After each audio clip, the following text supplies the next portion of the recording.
네, 추석 밥상에서 정치 얘기 좀 나누셨습니까? 민생이나 경제는 없고 정쟁만 가득해서 씁쓸하셨을 수도 있을 것 같습니다. 제1야당 대표가 재판에 넘겨졌고 대통령 부인의 이름이 담긴 특검 법안이 발의됐습니다. 신성범 전 새누리당 의원, 김종욱 전 청와대 행정관과 정치권 얘기 짚어보겠습니다. 어서 오십시오. 안녕하세요. 안녕하세요. 추석 당일 이렇게 와주셔서 감사합니다.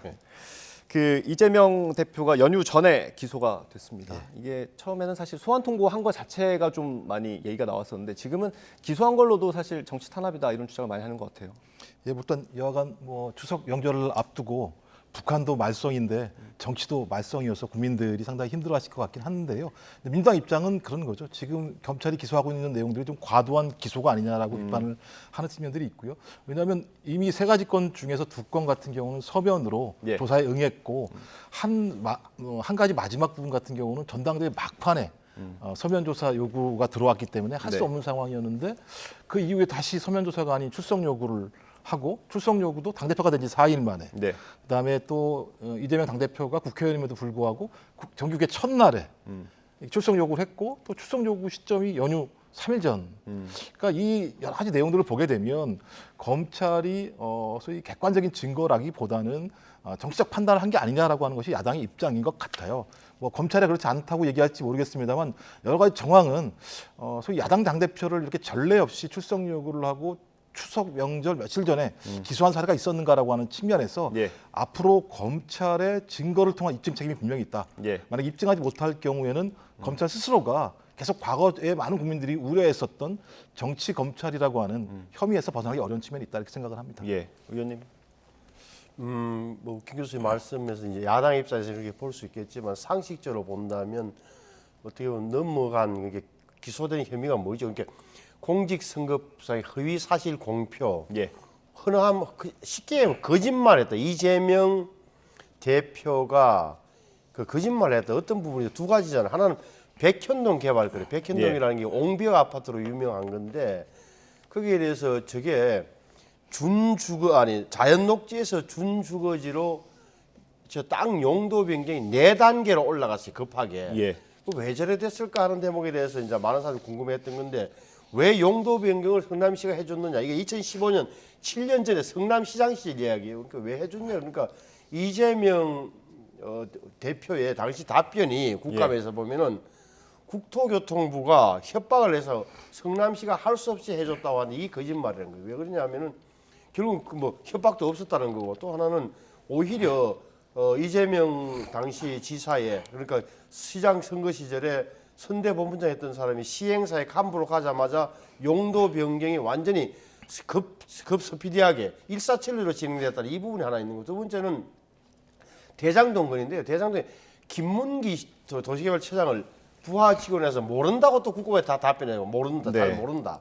하지만 아시는 대로 그 후에 호주라든지 가서 해외여행 같이 가는 사실, 골프 같이 이런 드러나면서 이 두 가지가 다 거짓말이다. 허위사실 공표다라고 해서 이제 검찰이 기소를 한 건데 물론 야당 입장에서는 왜 이렇게 대표 되자마자 기소하느냐고 문제 제기를 할 수 있겠으나 아시는 대로 9월 9일이면 대통령 선거 공소시효가 다 끝나기 때문에 어제였죠.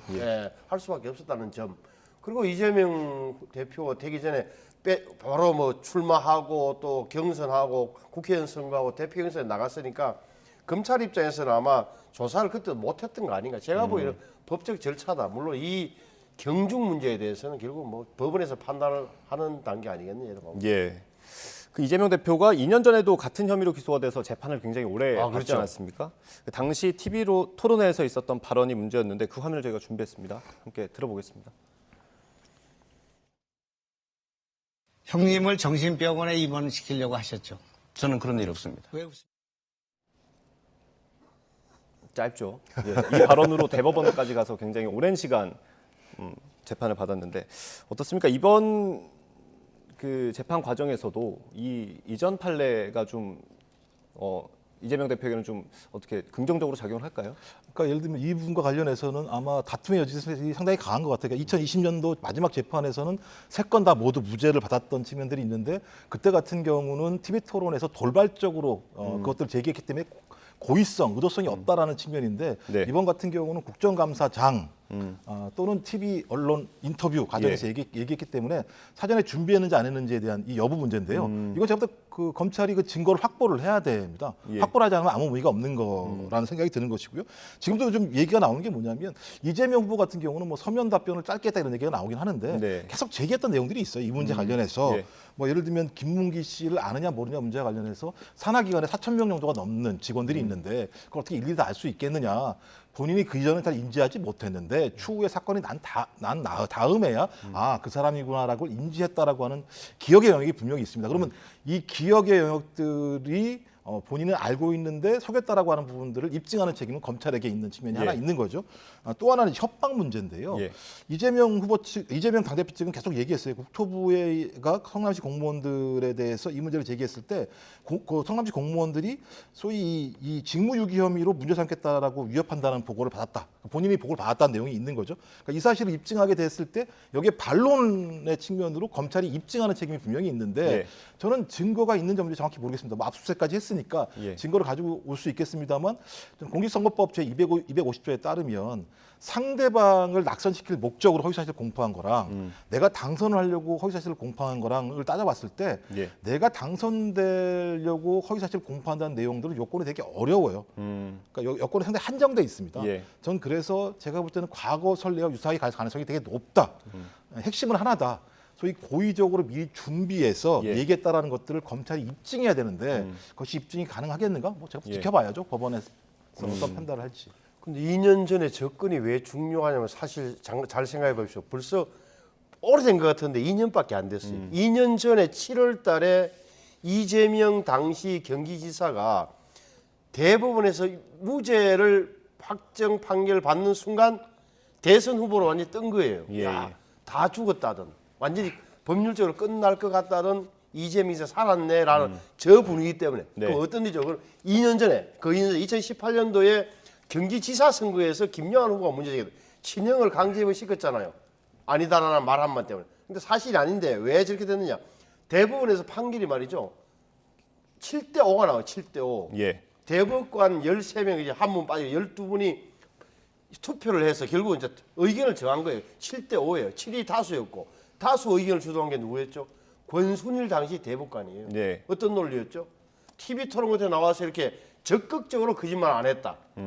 이런 부분에서 TV 토론의 자유를 보장했다. 확장된 자유 개념으로 해서 다른 대법관들을 설득했다는 소문. 그러니까 7대5, 다수가 7, 무죄. 5가 소수였지만 유죄였다고. 이렇게 갈라져서 판결이 나온 거란 말이에요. 물론 이제 뭐 7대5니까 무죄는 됐습니다. 이런 배경을 갖고 있는 거다. 그러면 이번에도 어떻게 될 것인지 저는 제가 보기 잘 모르겠어요. 그 뭐 또 판결 뭐 법원에 쭉 넘어가 봐야 되겠지만 제가 보기에는 이게 당시 상황, 국정감사의 질문 태도, 그다음에 얼마나 알았는지 당시에 이런 게 쭉 검찰에서 자신이 있으니까 제가 보기에는 기소했을 거 아니에요 생각은 드는데 좀 지켜보죠.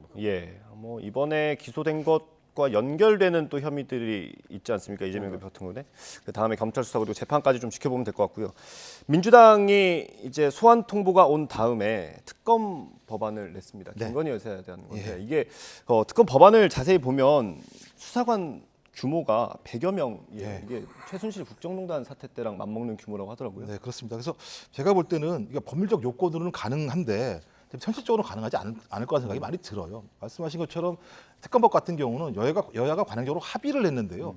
합의를 안 하게 되면 패스트트랙에 담아야 되는데 패스트트랙이라는 게 쉽지가 않아요. 말이 쉬워서 그렇지 상당히 긴 시간이 걸릴 수밖에 없기 때문에 정쟁화될 수밖에 없는 측면들이 분명히 있고 최종적으로는 또 대통령이 거부권을 행사하면 가능하지 않은 측면들이 분명히 있습니다.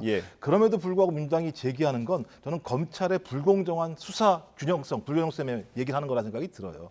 말씀하신 것처럼 지금 특검법에 의하면 검찰의 수사가 공정하게 진행될 것이라고 우리가 믿을 수 없을 때 국회에서 그걸 갖다 입법 발의할 수 있는 내용들이 있는 건데 지금 뭐 좌동훈 우원식, 그러니까 법무부 장관은 저기 한동훈 법무부 장관, 검찰총장은 이원석 검찰총장인데 이 두 분 다 대통령의 최측근이라는 얘기를 듣고 있는 상황이기 때문에 검찰 수사와 관련해서 제대로 된 수사를 할 수 있겠느냐 하나 하고. 지금까지 수사를 진행한 과정을 보게 되면 지금 뭐 국민의힘에서는 2년 6개월 동안 탈탈 털었다고 말씀을 하시긴 하는데 그렇다고 해도 작년 3월 달까지 윤석열 현 대통령이 검찰총장이었어요. 예. 검찰총장의 배우자 문제였었고 네.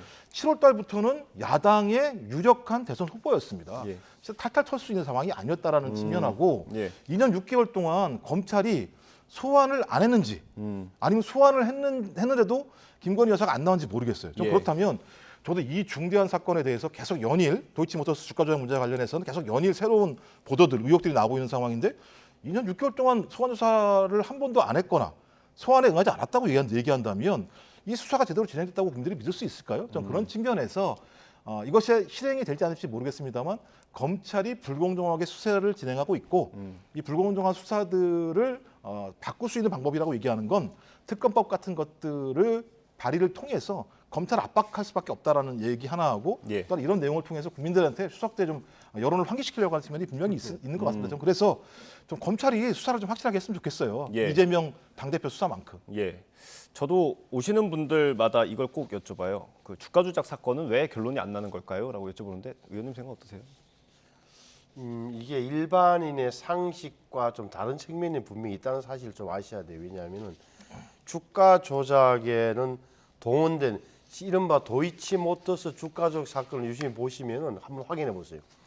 동원된 계좌가 제 기억이 맞다면 157개. 네. 계좌가 거기에 동원된 전주 돈 주인이 계좌 주인이 91명인가 그럴 거예요. 예. 157개 계좌에 91명이 동원됐어요. 이 중에 한 명이 김건희 씨예요. 김건희 씨는 10억 원이던 통장을 누구한테 맡긴 거예요. 누구 말을 듣고 예. 돈 분리준다고 했겠죠. 따라서 그 사람이 그 선수라는 이모 씨가 계속 그걸 가지고 이제 주가 조작에 동원됐는데 핵심은 그러면 계좌를 빌려준 김건희 씨는 이 자기가 빌려준 계좌가 돈을 그냥 불려준다고 알고 있었던 건지 아니면은 이게 주가 조작에 동원된다는 사실을 알고 있었던 건지 예. 그런 거 알고도 해준 건지 아니면은 정보가 있어서 서로 나눈 건지 이게 공범이냐 아니냐의 차이가 많은 거예요. 그래서 지금 야당에서는 자꾸 왜 안 부르냐 하는데 제가 수사팀이라고 생각해 봤어요. 그러면 지금까지 역대적으로 전주를 수사한 처벌한 전례가 별로 없어요. 첫째 주가 조작 사건에서 왜 예. 이 종범이라고 해요. 종범. 예. 그러니까 다시 말하면은 정보를 같이 갖고 있고 완전 처음부터 짜고 하지 않은 이상 이 사람을 처벌하기 어렵다. 두 번째는 이번에 그러면 91명의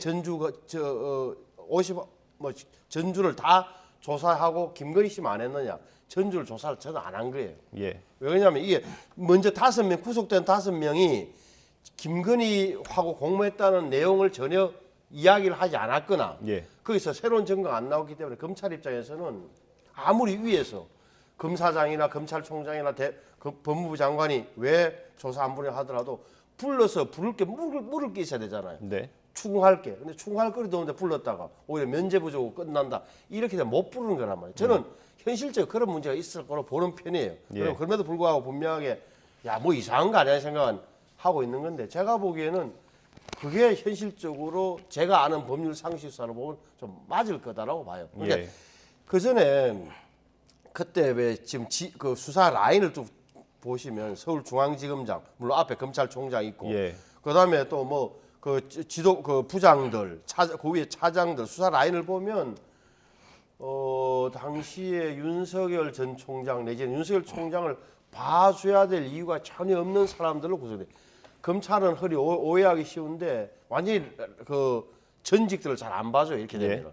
그래서 제가 보기에는 오히려 그 현실적인 수사상의 문제가 있었다고 저는 보는 편이에요. 예. 근데 이제 최근에 이제 언론에 보도되는 내용들을 보게 되면 이제 의혹이 네. 다시 제기된다는 측면이 있는 거죠. 그러니까 2010년 1월 12일 날 도이치모터스와 관련된 주식 거래가 있었는데 그 40만 주 정도 중에서 김건희 여사가 15만 주 정도를 한 거예요. 그러니까 38.1%를 갖다 거래를 한 거예요. 네. 근데 이 부분과 관련해서 국민의힘이나 대통령실에서는 1인 매매라고 얘기를 하는 건데 누구한테 네. 맡겨서 했다고 얘기하는 건데 예. 최근에 이 정황들을 보게 되면은 오히려 주도적으로 김건희 씨가 소위 매수 지시를 한 게 아니라는 얘기들이 여기서 나오고 있습니다. 네. 이게 하나의 측면이고 또 하나는 대통령이 대선 후보 당시에 어느 순간 1월 달을 제외하고는 소위 매수라고 하는 것들을 하지 않았다고 얘기했었는데 6월 16일 날 소위 다른 증권사를 통해서 매수했다는 내용이 나오고 있기 때문에 그러니까 새로운 의혹들이 제기되고 있다. 말씀하신 그런 부분과 관련해서 의원님 말씀하신 부분과 관련해서는 일정하게 다툼의 여지가 있습니다만 새로 이런 내용들이 언론을 통해서 계속 제기되고 있다고 얘기한다면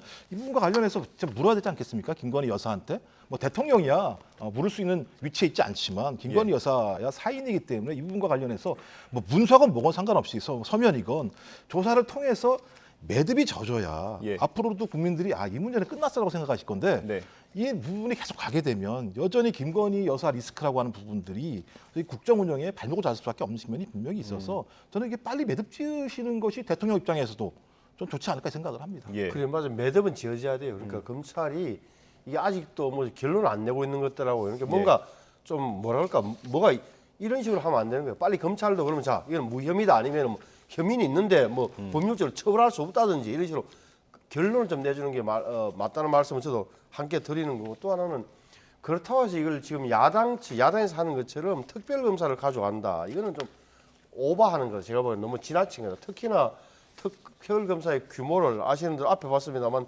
특검과 특검부 합해서 4명이고 파견검사 한 20명, 수사관 40명, 공무원 40명 받았고 100명이 넘는 대규모 팀을 해서 현 대통령의 영부인, 대통령 부인을 조사하자고 하면 특별검사가 된들 이게 전체적으로 보면 전 세계적으로도 웃기는 거다. 예를 들어서 클린턴이 아무리 잘못했고 클린턴, 뭐 힐러리를 그때 좀 조사한다고 공화당에서 특검한 적이 있어요. 이제 기억이 나는데 그거 다 보면 그게 제 3자적 입장에서 보면은 좀 웃기는 형기죠. 이 문제 지나치면 안 되는 거예요. 이렇게 공격을 적당히 해야 되는 거지. 100명 넘는 특검단을 구성해서 한번 붙어보자 하는 것은 이건 비현실적이고 말씀하셨지만 이거는 특검법이 안 되는 거예요. 불가능하다니까요. 첫째는 법사위부터 못 넘어와요. 법제사법위원회에 지금 18명 중에 아마 11대 7점 될 텐데 11명이 아마 야당이고 7명이 국힘인데 위원장이 바뀌어가지고 이제